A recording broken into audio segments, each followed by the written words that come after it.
Hey everyone, and welcome to day 14 of my horror movie review marathon. I will be reviewing for you guys The Haunting.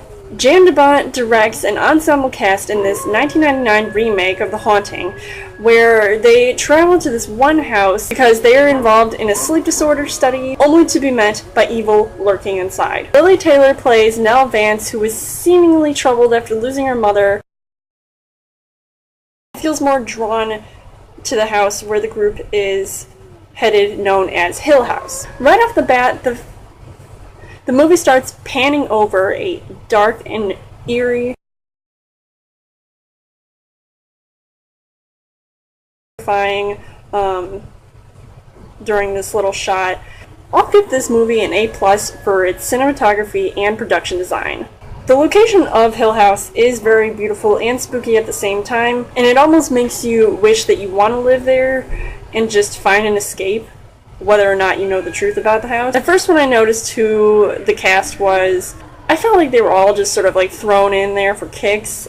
They're just like ranging in different like acting styles. It really didn't feel like they had much chemistry at all. You've got a house full of Liam Neeson, Catherine Zeta-Jones, Lily Taylor, and Owen Wilson. Something I at first didn't seem to mind, because when I first had seen this movie, I liked them. I thought they were pretty decent. I actually do like the actors, like in some of their other movies. You go from Liam Neeson, who's like, I've got a particular set of skills that will make this house a nightmare for people like you. Catherine Zeta-Jones is what my dad would call a vixen, considerably so.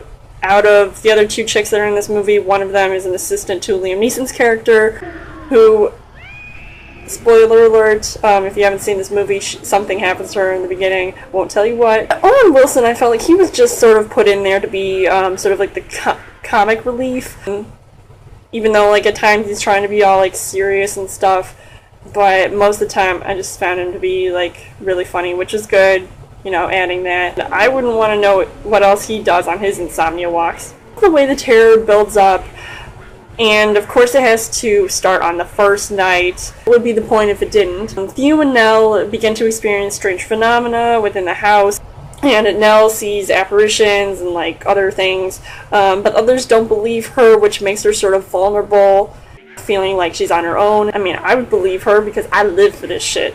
Sometimes when she gets freaked out, I feel it's overacted. I mean, I actually liked her performance better in The Conjuring than in this movie at times. But when other crazy stuff starts happening, the effects are not the greatest. I mean, I know it's the late 90s, they're sort of like picking up on, that whole CGI craze and all that stuff, and stuff being done on the computer. I mean, some of that stuff was cool, like the glass breaking from the window, except when you see that like trying to land on something, I'm like, dude, they didn't even get cut. Like, what the heck's up with that? Even some of the things like coming to life, I was like, yeah, right, like this really is happening. One of the positives about this movie was the Jerry Goldsmith score, which does a really good job at making the hair on the back of your neck stand up. I really loved this score. I think it was one of the best parts about this movie, so it makes up for some of the other bad stuff that's been happening. Surprisingly, this movie got a lot of negative reviews from the critics, and what did you expect? An Oscar-worthy horror flick? I didn't have any expectations when I first saw this movie, and I've seen this movie like 100 times at least, and watching it again and actually going through it and analyzing it, I mean, I see like it's not the greatest horror movie, but it's not the worst. And I still think some of its scenes make me want to crawl out of my skin, just saying. From the topsy-turvy carousel room to the daunting sculptures of children, I knew that there was more to this house than just beautiful architecture. Sort of in the beginning of the movie, Liam Neeson tells a story about the people that used to live there. I kind of wish that they went into more of that backstory and stuff, just like what that little bedtime story was. But then you sort of see it start to unfold as the movie goes on, little by little, but I wish there was just more, because it sounded so interesting. Spin-off series? I don't think so. Some of the best parts of this movie were when Nell was by herself and experiencing some of these phenomenons.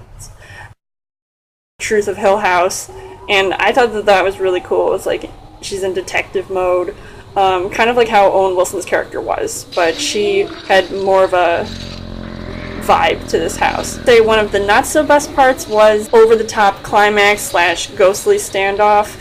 I mean, that seemed to be really rushed, and I wish that they kind of did a little bit more with that one scene. For what this movie was, it wasn't as terrible as everybody makes it out to be, and I still get scared watching it. I was literally under my covers watching it because it was just so terrifying. Sometimes I couldn't even watch it because it was so scary.